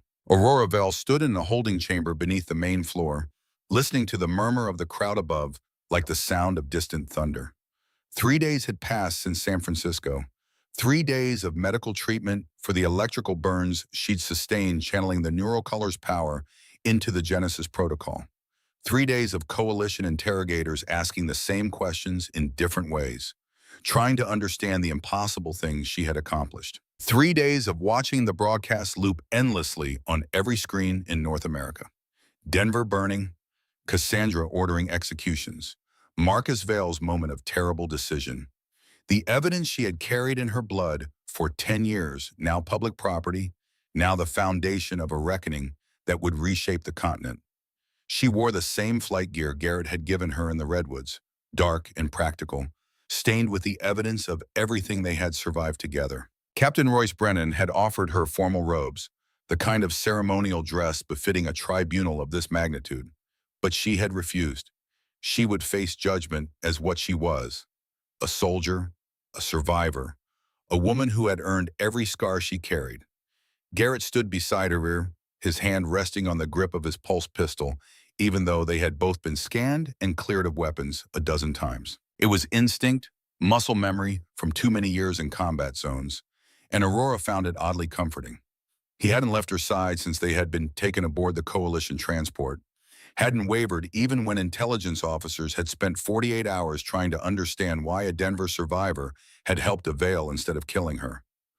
"You don't have to do this," Garrett said quietly, his voice barely audible over the crowd noise. "We can still walk away. Find some corner of the continent they haven't burned yet and disappear." Aurora turned to look at him, this man who had every reason to hate her and instead had chosen to stand beside her. The last 3 days had aged him in ways that had nothing to do with time. The lines around his eyes had deepened, carved by the weight of decisions no soldier should have to make. But there was something else there too. A lightness, a kind of quiet peace that came from finally putting down a burden carried too long. "I've been running for 6 months, Aurora said. I'm done running. Whatever happens up there, whatever they decide, at least it ends with the truth." A door opened, and a coalition officer gestured for them to follow. They walked through a corridor of polished black stone, their footsteps echoing in the silence, until they reached the entrance to the main chamber. The officer paused at the threshold, his hand on the door handle. "Miss Vale," he said, and his voice carried a weight Aurora couldn't quite identify. "For what it's worth, my brother was in Denver, 3rd Medical Battalion. He didn't make it out." He met her eyes, and Aurora saw something in his gaze that might have been anger, or might have been grief, or might have been both. "I hope you're telling the truth about what you carry. Because if you're not, there isn't a place in this world dark enough for you to hide." Aurora held his gaze without flinching. "I know, and I'm sorry about your brother. I'm sorry about all of them." The officer nodded once, then opened the door. The noise hit them like a physical force. Thousands of voices rising in a cacophony of anger and hope and desperate need for answers. Aurora stepped onto the platform and the crowd fell silent, so abruptly it felt like the air itself had been sucked from the room. Every eye was on her, tracking her movement, measuring her against the stories they had heard, the myths that had grown around the name Aurora Vale in the weeks since the Genesis Protocol broadcast. At the far end of the platform stood the arbiters, 5 figures whose faces were hidden behind masks of white porcelain, smooth and featureless as eggs. They were the judges, selected from across the territories for their supposed impartiality, though Aurora knew that no one who had lived through the corporate wars could truly be impartial. Everyone had lost someone. Everyone carried ghosts. In the center of the platform was the loom of resonance, a structure of silver rings and crystalline nodes that hummed with barely contained power. It was technology salvaged from the wreckage of the wars, designed to do something the written word and recorded testimony could never accomplish. It turned memory into shared experience, creating a psychic bridge that allowed the arbiters and the assembled witnesses to feel what the person being judged had felt, to see through their eyes, to carry their burden for the duration of the testimony. It was the closest thing to truth the broken world had left. Aurora walked to the center of the platform, her head high, her back straight, refusing to show the fear that threatened to close her throat. Garrett took up a position at the edge of the platform, close enough to intervene if needed, far enough to make clear this was Aurora's moment, her choice, her testimony to give. The lead arbiter rose, the movement slow and ceremonial. When he spoke, his voice resonated through the chamber with unnatural clarity, amplified by technology woven into the walls themselves. Aurora Vale, daughter of Marcus Vale, former CEO of Apex Corporation, sister to Cassandra Vale, former CEO, you stand accused of conspiracy to commit genocide, accessory to war crimes, and treason against the coalition territories. How do you answer these charges? Aurora's voice was steady, carrying to every corner of the vast chamber. I do not ask or mercy, honored arbiters. I ask only that you remember. Remember what was done, why it was done, and what I have spent the last decade trying to prevent. She stepped forward, placing her hands on the activation nodes of the loom. The moment her skin made contact, the silver rings began to spin faster and faster until they blurred into a sphere of light that enveloped the entire platform. I am Aurora Vale, she said, her voice echoing strangely in the growing luminescence. And I carry the truth. The loom flared, and suddenly Aurora was 14 years old again, standing in her father's command center while the world prepared to burn. The memory unfolded around them with devastating clarity. The tribunal wasn't just watching Aurora's past. They were living it.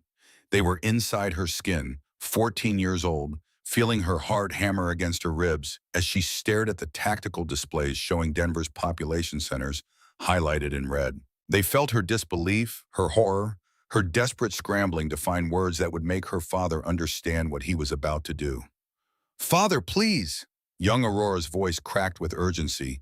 Those are civilians. Children. There are 40,000 people in those sectors. Marcus Vale stood before the main display, his back to his daughter, his hands clasped behind him in a posture of absolute certainty. The coalition has embedded military assets in every population center in Denver. We cannot extract them without collateral damage.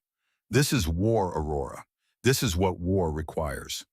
The tribunal felt Aurora grab the weapons officer's arm, felt the strength in her young muscles as she tried to physically prevent the launch sequence. They felt the shock of the security guard's hands on her shoulders, the way her feet left the ground as they dragged her backward, the rawness of her throat as she screamed.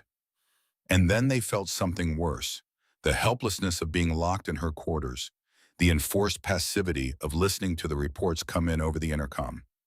The clinical voice of the operations officer reading casualty estimates, 5,000, 10,000, 20,000. The numbers climbing with mechanical precision, while Aurora beat her fists bloody against a door that would not open.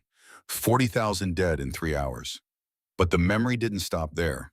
The loom carried them forward, through Aurora's grief and guilt, through her father's transformation as the weight of what he'd done broke something fundamental in him. They watched through her eyes as Marcus Vale spent 5 years building the Genesis Protocol, encoding into his daughter's DNA both the evidence of his crimes and the means to ensure they could never be repeated. I cannot undo what I have done, Marcus Vale said, and his voice sounded like it was coming from the bottom of a grave. Denver will haunt me until I die, and it should, but I can ensure it never happens again.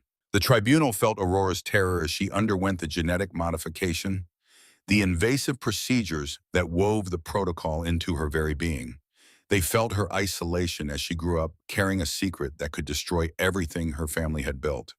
And they felt her horror when Cassandra discovered the protocol's existence and began hunting her, determined to control its power rather than accept its judgment. The memory shifted to Cassandra's extraction facility, the surgical table, the laser arrays peeling away Aurora's skin to reach the genetic code beneath.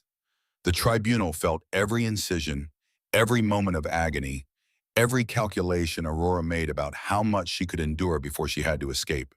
And then they felt her gamble in the burn, her decision to trust Garrett Thorne, a man who had every reason to kill her. They felt the weight of her guilt as she explained to him what his help would cost. The knowledge that she was asking a Denver survivor to save the daughter of the man who had destroyed his world. The loom carried them through Blackhaven, through the calculated EMP that demonstrated Aurora's power and her restraint, through the redwoods where Garrett had held a shard of glass to her throat, and she had leaned into the blade because she understood that some debts could only be paid in blood. Through San Francisco, the orchid toxin, the neural collar, the desperate channeling of electricity that should have killed her, but instead powered the moment that changed everything. And finally, the tribunal felt the Genesis protocol activate. They felt the evidence upload, spreading across networks like light driving back darkness.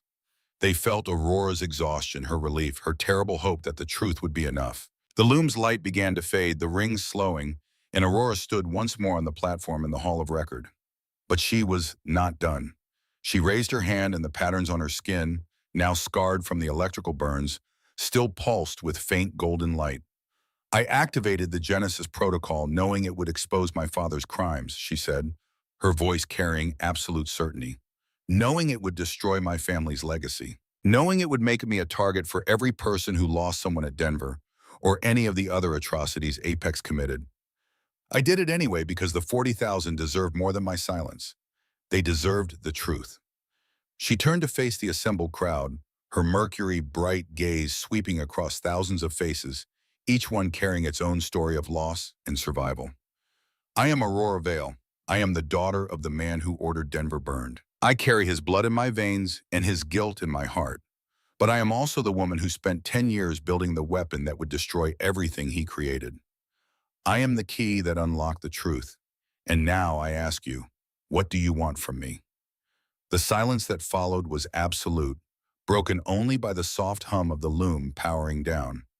Then, from somewhere in the upper tiers, a voice spoke. It was the same officer who had escorted them to the chamber, the one whose brother had died in Denver. I want to understand, he said, his voice raw. I want to know why. Why did your father do it? Why did he kill my brother? Why did any of this have to happen? Aurora met his eyes across the distance. Because he believed that power required sacrifice, that the strong had the right to decide who lived and who died in pursuit of their vision. He was wrong. And it took him 5 years of living with what he'd done to understand just how wrong.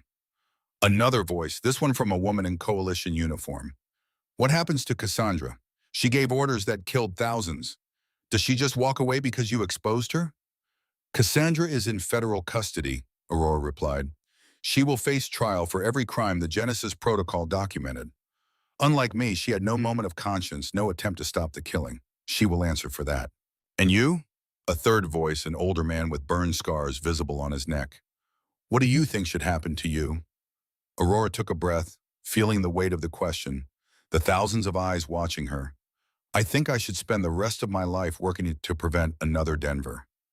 I think I should testify at every tribunal, dismantle every weapon, meet with every survivor who wants answers. I think I should build the peace my father destroyed. And if, at the end of that work, you still believe I should be executed, then I will accept that judgment. The lead arbiter rose again, and the crowd fell silent. The tribunal has deliberated during the testimony. We have considered the evidence presented by the Genesis protocol. We have felt Aurora Vale's memories through the loom, and we have heard the voice of the people assembled down. He paused, and Aurora felt her heart hammering against her ribs. This was it. The moment when everything she had sacrificed would either have meaning or be reduced to a failed gambit. Aurora Vale, you are guilty of being born into a family that committed unspeakable crimes. You are guilty of carrying the name Vale and the burden that comes with it. But you are not guilty of the crimes your father committed at Denver. You are not guilty of the atrocities your sister ordered in Cassandra's name. You are guilty only of surviving what you should not have survived, and of choosing to use that survival to pursue justice. The arbiter's voice softened slightly. Therefore, the tribunal's judgment is this. Aurora Vale will be released into conditional custody. She will spend the next 10 years traveling to every site where Apex weapons were deployed. She will testify before every tribunal that requests her presence. She will personally oversee the dismantling of Apex Biotech and the establishment of new oversight protocols to prevent such concentration of power from occurring again. This is not a pardon. This is not absolution. This is an opportunity to earn redemption through action, to prove that the name Vale can stand for something other than corporate tyranny and mass murder, to show that even the daughter of monsters can choose to build instead of destroy. The crowd erupted, some in approval, others in anger, but the arbiter's decision was final. Aurora felt her knees weaken, felt Garrett's hand on her shoulder steadying her, felt the terrible weight of expectations settle onto her shoulders. She had won. She had survived. And now came the harder part, living with the consequences and working to deserve the chance she'd been given. Captain Brennan appeared at her side. "Miss Vale, we have transport ready to take you to your first testimony site, Phoenix. There's a tribunal hearing about Apex's bioweapon testing program in the Southwest. They're requesting your presence." Aurora nodded, her voice hoarse. "I'll be there, but first, I need a moment." She walked to the edge of the platform where Garrett was waiting. He looked at her with an expression she couldn't quite read, somewhere between pride and concern and something deeper that neither of them had put into words yet. "You did it," he said quietly. "You changed the world." "We did it," Aurora corrected. "You and me, the victim and the perpetrator, choosing peace over endless revenge." "What happens now?"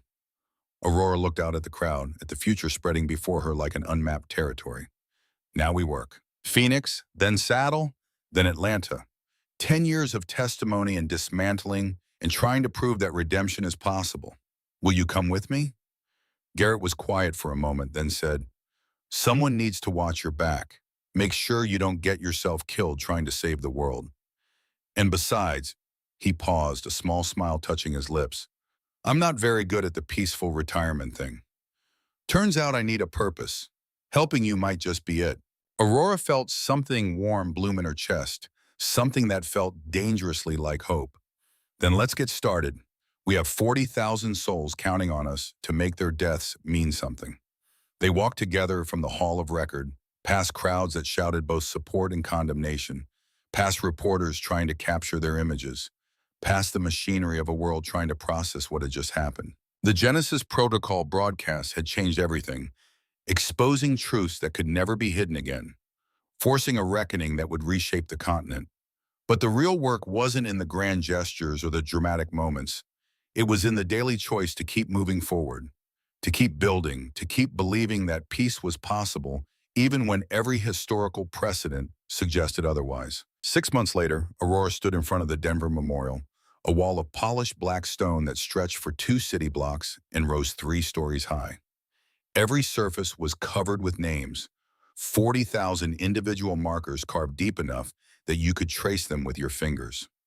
Riley, Blake, Walsh, and 39,997 others. The dedication ceremony had drawn tens of thousands of people, survivors and mourners and citizens who had never been to Denver but understood that this memorial was for all of them, a reminder of what they had survived and what they must never allow to happen again. Aurora wore simple clothes, dark and practical, her silver hair pulled back in a braid. The scars on her skin were visible, the evidence of Cassandra's torture and the electrical burns from channeling the neural collar's power, and she made no effort to hide them. She had learned that honesty was the only currency that mattered in the work of reconciliation. Garrett stood beside her, wearing his old uniform with the insignia of the 3rd Engineering Battalion polished to a mirror shine. He had spent the last 6 months traveling with Aurora, standing guard while she testified, helping survivors rebuild, slowly learning to exist in a world where the war was over and the future was something you could plan for instead of just survive. When Aurora's turn came to speak, she walked to the podium and looked out at the sea of faces. She saw anger there, and grief, and hope, and the complex mix of emotions that came with trying to move forward while honoring the past. "I cannot ask for your forgiveness," she began, her voice steady and clear. "I cannot undo what was done here 10 years ago. I cannot bring back the people whose names are written on this wall. But I can make you a promise, never again. She paused, her reflective gaze scanning the crowd, making contact with it as many individuals as she could. Never again will power be concentrated in the hands of so few that a single order can kill 40,000. Never again will weapons be deployed without accountability and oversight. Never again will the truth be hidden while the guilty go unpunished. I have spent 6 months traveling to every site where Apex technology was used to commit atrocities. I have dismantled weapons, testified before tribunals, met with survivors, and listened to their stories. I have heard your anger, your pain, your demand for justice. And I will spend the rest of my life working to ensure that this memorial is not just a monument to the dead, but a foundation for the living. She reached into her pocket and pulled out a small data crystal, holding it up so the light caught its facets. This contains the complete record of the Genesis Protocol. Every war crime, every illegal deployment, every decision that led to Denver and all the other atrocities of the corporate wars. I am placing it in the Memorial Archive where it will be accessible to anyone who wants to study what happened, to understand how we failed, to ensure we build something better. Aurora stepped away from the podium and walked to the memorial wall. She found the section where Garrett's unit was listed and began to read names, her voice carrying across the silent crowd. Sergeant David Riley, Corporal Marcus Blake, Lieutenant Harper Walsh. She continued down the list, reading every name from the 3rd Engineering Battalion, 37 soldiers who had died trying to save people they didn't know. When she finished, she pressed her palm against the stone, feeling the coldness of it, the permanence. They deserved better than revenge, she said quietly. They deserved a world worth living in. Let us build that world together. The silence that followed was profound, broken only by the sound of wind moving through the memorial garden. Then, from somewhere in the crowd, the officer whose brother had died at Denver began to clap. Slowly at first, then building, until the sound became a wave that washed over the entire gathering. It was not applause for Aurora. It was applause for the promise, for the possibility, for the hard and necessary work of choosing peace over endless cycles of vengeance. Garrett moved to stand beside her, and together they looked at the wall of names, at the monument to everything they had lost and everything they were trying to build.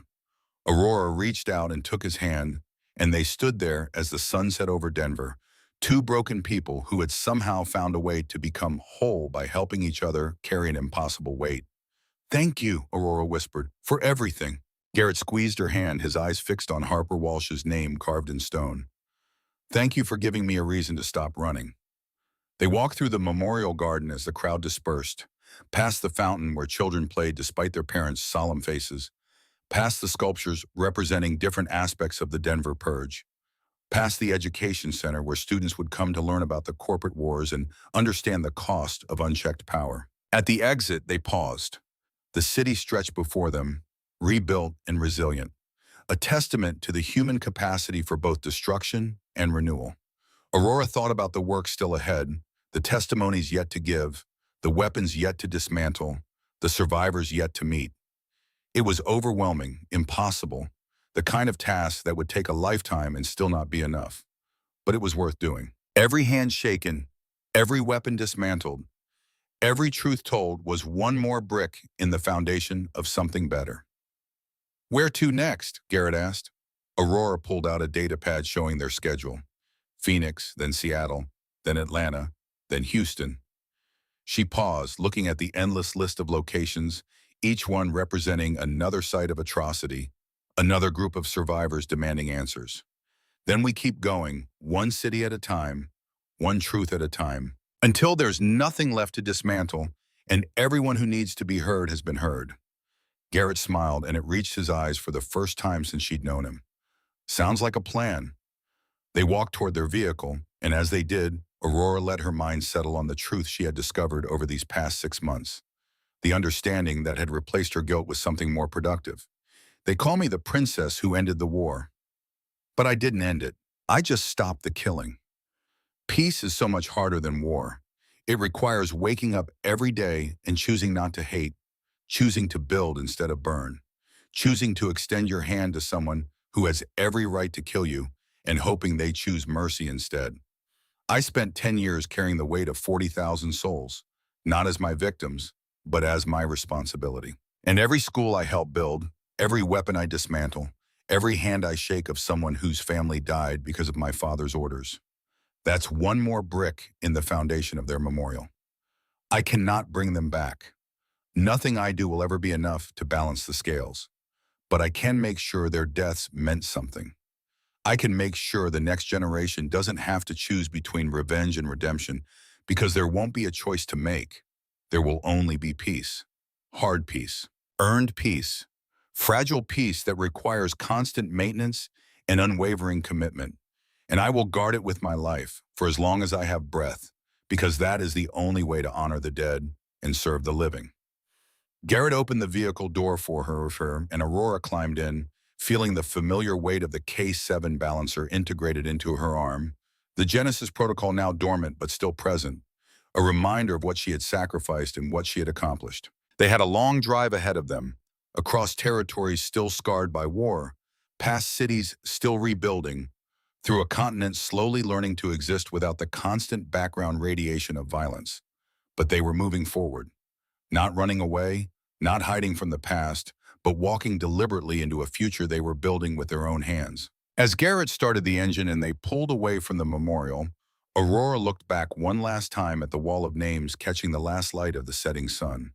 She thought about her father, about Cassandra, about everyone who had chosen power over principle and paid for it with their souls. And she thought about the choice she had made in the Redwoods, the moment Garrett had held a blade to her throat and she had leaned into it, accepting death as the price of her father's sins. The moment that could have ended everything but instead became the beginning of something new. "We did it," she said softly. "We actually did it." Garrett glanced at her, one eyebrow raised. "Did what?" "Change the ending, chose something different, prove that we could be more than the fires that made us." "Yeah," Garrett said, his voice rough with emotion. "I guess we did." They drove into the gathering darkness. Yes, leaving Denver and its ghost behind, but carrying the memory forward, transformed from burden into purpose. And somewhere in the vast network of communication channels that span the continent, the evidence from the Genesis protocol remained accessible, a permanent record of what had been done and what must never be done again. The war was over. The work of peace had only just begun. And Aurora Vale, daughter of Marcus Vale, sister to Cassandra Vale, carrier of the Genesis protocol, and witness to 40,000 deaths, was exactly where she needed to be. In the middle of it all, building the future one difficult choice at a time, proving that redemption was not about forgetting the past, but refusing to let it dictate who you became. The ghost of Denver could finally rest, and the living could finally begin to heal.